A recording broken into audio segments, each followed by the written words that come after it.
My fiancé said, "I'm not introducing you to my wealthy friends. You're too embarrassing." I replied, "Understood."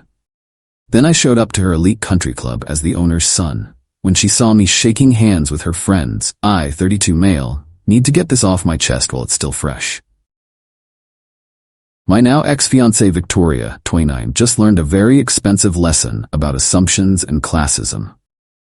We'd been together 3 years, engaged for 6 months. I work as a diesel mechanic, good honest work that pays well, but apparently not prestigious enough for Vic's taste.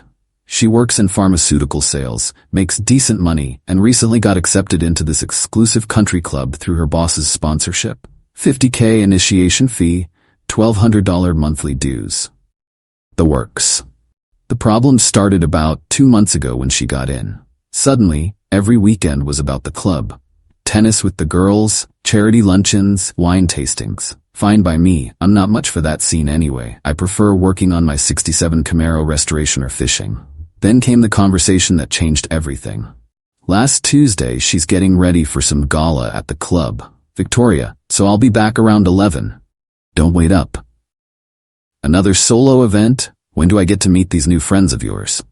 She stops applying her makeup, gives me this look. "Daniel, we need to talk about that." "About what?" "Look, these people, they're different, they're refined, they discuss investments in art collections, not carburetors and fishing spots." So you'd be uncomfortable. And frankly," she pauses, choosing her words, "you'd embarrass me. The way you talk, your job, your hobbies, you're too blue-collar for that environment." I just stared at her. 3 years together, living in my house, yes mine, inherited from my grandmother, paid off, wearing the ring I bought, and I'm too embarrassing? Understood. Don't be like that. I'm trying to protect you from feeling out of place. No, really. I understand perfectly. She left for her gala. I made a phone call I'd been avoiding for 2 years. See, here's what Victoria didn't know. That country club she's so proud of joining? My father built it, from scratch. Started as a 9-hole golf course in 1987, and expanded it into what it is today. When he died 5 years ago, he left it to me and my sister Eleanor. I never mentioned it, because, honestly, I wanted nothing to do with it. Dad and I had a complicated relationship. He thought I was wasting my life being a mechanic instead of wearing a suit. We barely spoke his last 10 years. Eleanor runs the business side. I'm a silent partner who just signs papers once a year and collects dividend checks. I mostly donate to the local technical college. But after Victoria's little speech, I called Eleanor. "Me Ellie, I need to visit the club Saturday." "You're joking. You haven't set foot there since Dad's funeral." "Yeah, well, things change. There's a charity auction Saturday, right? The Children's Hospital fundraiser." "Why? Wait, is this about that woman you're seeing? The one who just joined?" Eleanor handles all the membership approvals. She knew exactly who Victoria was. "I need to make an appearance, as myself." "Oh, this is going to be good. Want me to make sure the staff knows you're coming?" "Me? Absolutely. Full treatment." Update 1 Saturday arrived. Victoria left early to help set up for the auction. I waited until the event was in full swing, then drove over in my truck, the same 03 F250 she always complained about me parking in the driveway. Walking through those doors felt surreal. The staff immediately recognized me. Eleanor did her job. The valet practically sprinted to take my keys. The general manager, Harrison, who'd worked for my dad for 20 years, nearly broke his professional composure. "Harrison, Mr. Fitzgerald, what an unexpected pleasure. Your sister mentioned you might attend." "Me Harrison, good to see you. The place looks great. Shall I escort you to the Lafayette Ballroom?" "I know the way. But thank you." The ballroom was packed, about 200 people in their finest. I spotted Victoria immediately, holding court near the bar with a group of women, laughing at something. I recognized her boss, Carol, and some board member's wife she'd mentioned. But before I could approach them, a voice boomed across the room. "Danny Fitzgerald. Is that really you?" "Douglas Whitmore. Dad's best friend, current board president, and the closest thing I had to an uncle." He rushed over, grabbed me in a bear hug that probably scandalized half the room. "Doug, Eleanor said you might show. About damn time. Ladies and gentlemen, Daniel Fitzgerald is here." The room's attention shifted. Whispers started immediately. The Fitzgerald name carries weight here. Doug dragged me around, reintroducing me to people I hadn't seen in years. Board members, legacy families, people who remembered me as a kid running around the golf course. Every introduction was, "Bob, you remember Tom's son Daniel? He owns the place now." Then I saw Victoria's face. She'd gone completely white. Her champagne glass frozen halfway to her lips. Carol was saying something to her, but Vic wasn't responding, just staring. I made my way over, Doug still beside me. "Me, Carol, good to see you again." "Daniel, I had no idea you were— Wait, you two know each other?" Victoria found her voice. This is my fiancé." The silence was deafening. Carol's eyes went wide. The other women looked between us, computing. Doug, God bless him, made it worse. "Fiancé?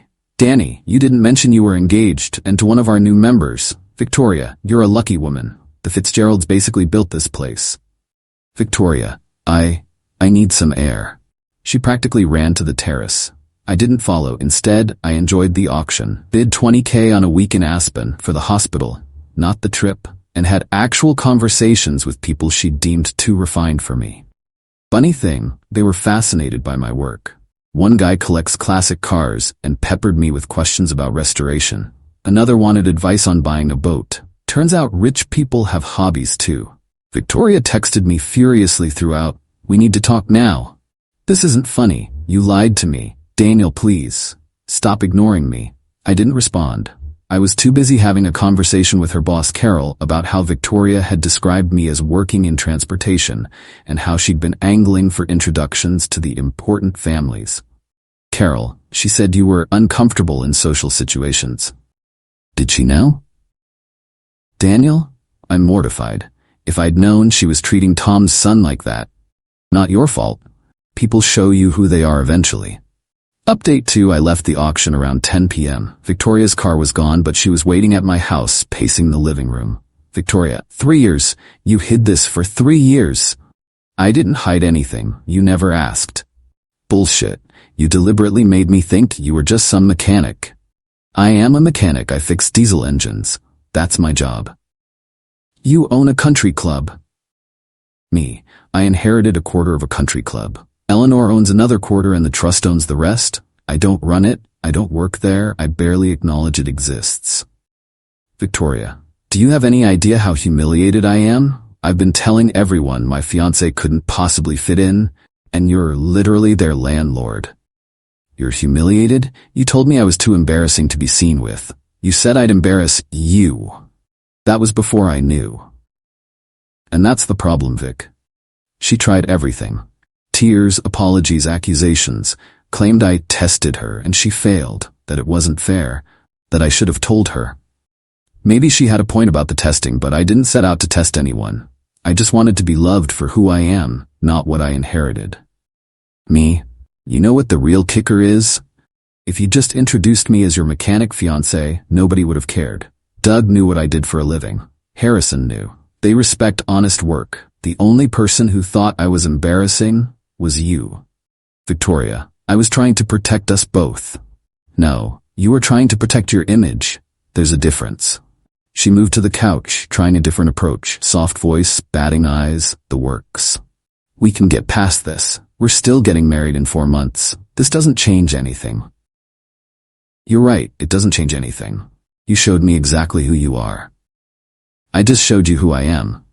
And we're not getting married. You can't be serious? Over one conversation? Over you fundamentally not respecting me or what I do. Take off the ring, Vic. That's when she lost it. Full meltdown. Screaming about the deposits we'd lose, how her parents already bought their plane tickets, how I was ruining her life over nothing. Me. I'll cover the deposits. Your parents can use the tickets for a vacation, and you ruined your own life when you decided I wasn't good enough for your new friends. Victoria, I'm not giving the ring back. It's mine. Me? Keep it. Consider it severance for 3 years of pretending to be someone you're not. She threw the ring at me anyway and stormed out. I heard her car peel out of the driveway. Sunday morning, woke up to 27 missed calls from Victoria, 12 from her mother Patricia, and about 50 texts ranging from, "I'm sorry," to "You're a monster," to "We can work this out." But the best part? Carol called me directly. Carol, Daniel, I need you to know. Victoria won't be returning to our company. That seems harsh. This is personal, not professional.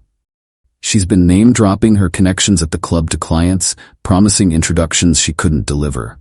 Now I know why.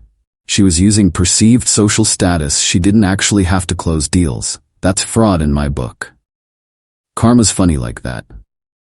Update 3. The entitlement escalation was something else. Monday morning, Victoria's mom, Patricia, showed up at my work.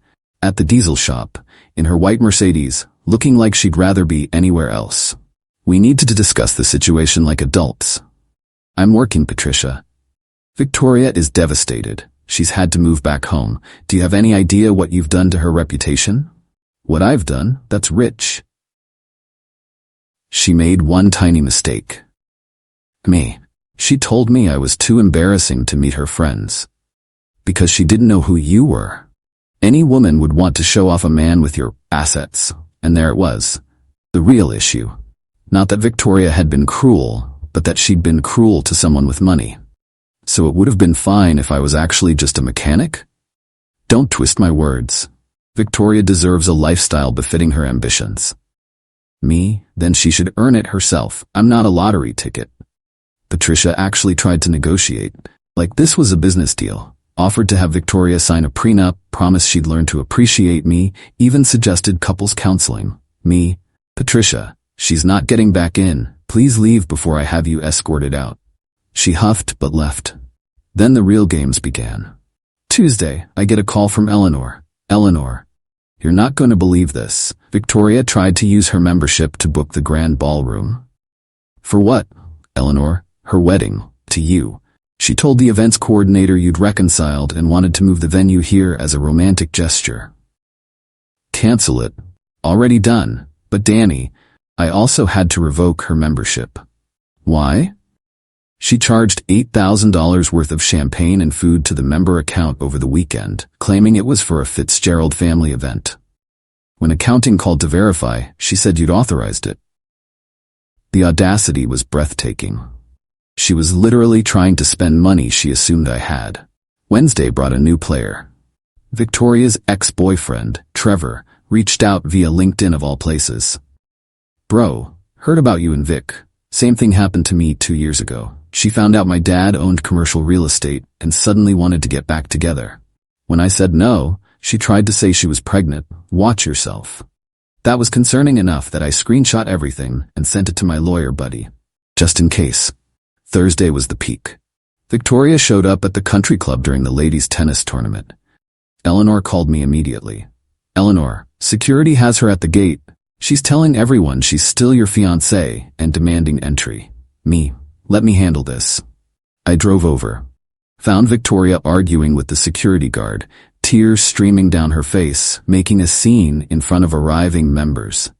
Daniel, thank God, tell them who I am.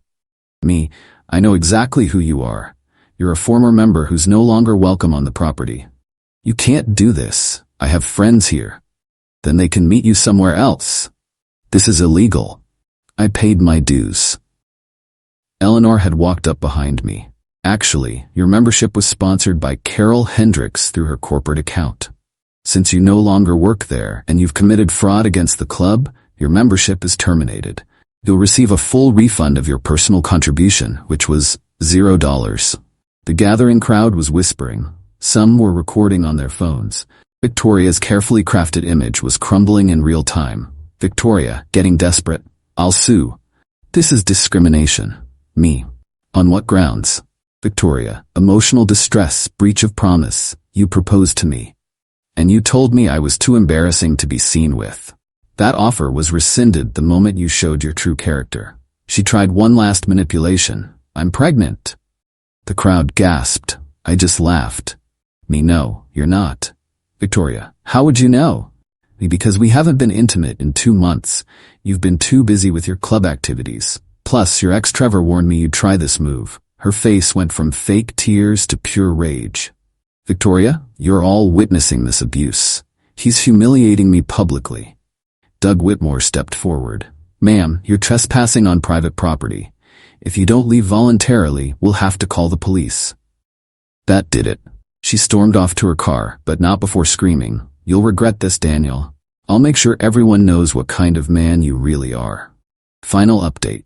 It's been 3 weeks since the country club confrontation. The aftermath was swift and brutal for Victoria. Turns out her little scene was recorded by multiple people. Someone posted it on TikTok with the caption, "Gold digger finds out her mechanic fiancé owns the country club she tried to exclude him from." It went semi-viral locally. 2.3 million views last I checked. Victoria tried damage control, posted this long Instagram story about how she was manipulated and gaslit by a man pretending to be someone he wasn't. Problem was, nobody bought it. The comments were brutal. "Girl, you literally said he was too embarrassing to meet your friends. So it's his fault you're a snob? Imagine fumbling a bag this hard." Her reputation in our mid-sized city's social scene? Destroyed. Patricia called me one last time, begging me to make it stop. I told her I wasn't doing anything. Victoria's own actions were just having consequences. The professional fallout was worse. Carol, her former boss, apparently sent a warning to others in their industry about Victoria's ethical flexibility. She couldn't get another pharma sales job. Last I heard, she was working at a wellness MLM, posting about boss babe life and rising from adversity. The ring? She tried to pawn it, but found out it was worth way less than she thought. I bought it from a friend who's a jeweler. Beautiful ring, but lab-created diamonds and white gold instead of platinum. Still cost me $3,000, but she was expecting $30,000. Another assumption that bit her. Here's the twist nobody saw coming. Eleanor and I have actually gotten closer through this. We started having dinner once a week, talking about Dad, the club, everything we never discussed before. She convinced me to be more involved with the family legacy, not as an owner, but as an advisor for their new vocational training program. Turns out I can help kids who want to work with their hands get scholarships and apprenticeships.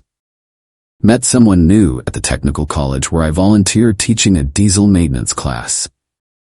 Amy's a welding instructor, doesn't give a damn about country clubs, and thinks my truck is badass.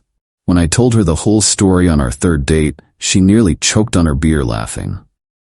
Amy, wait, so she thought you weren't good enough for her rich friends, but you literally owned the building? Me, quarter-owned, but yeah. That's the most beautiful karma I've ever heard. Please tell me someone got it on video. I showed her the TikTok. She watched it 3 times, wheezing with laughter. The part where she says she's pregnant and you just go, "No, you're not." Dead. I'm dead. We've been dating 2 months now. She came to the club with me last week for Eleanor's birthday dinner. No pretense, no anxiety about fitting in. She wore jeans and a nice blouse, talked to everyone like normal people, and had Doug Whitmore obsessed with her restored '78 Bronco by the end of the night. Doug pulled me aside. "This one's different, Danny. She looks at you, not what you come with." He's right. Amy doesn't care about the inheritance or the club membership. She cares that I make her laugh, that I fixed her dad's tractor for free, and that I volunteer at the animal shelter on weekends. The actual me, not the bank account. Victoria, meanwhile, tried one final play. Sent me a long email about how she's grown from the experience and deserves a second chance. How she's been in therapy, doubt it, and realizes she loved me for me, not what I had. Bigger doubt. Ended with, "I'm willing to forgive you for the deception if you're willing to forgive my mistakes." The entitlement never dies, does it? She's willing to forgive me? I didn't respond, just forwarded it to Eleanor, who laughed so hard she cried. Eleanor, the lion, the witch, and the audacity of this. Ellie? What? She called you embarrassing, then tried to steal champagne. I said what I said. Looking back, Victoria did me a favor. If she hadn't shown her true colors over the country club, I might have actually married her. Would have spent my life with someone who saw me as beneath her, only to flip when she found out about the money. That's not love. That's a business transaction. Now I'm with someone who'd date me if I really was just a diesel mechanic living paycheck to paycheck. Because that's who I am at heart. A guy who likes working with his hands, restoring old cars, and fishing on Sunday mornings.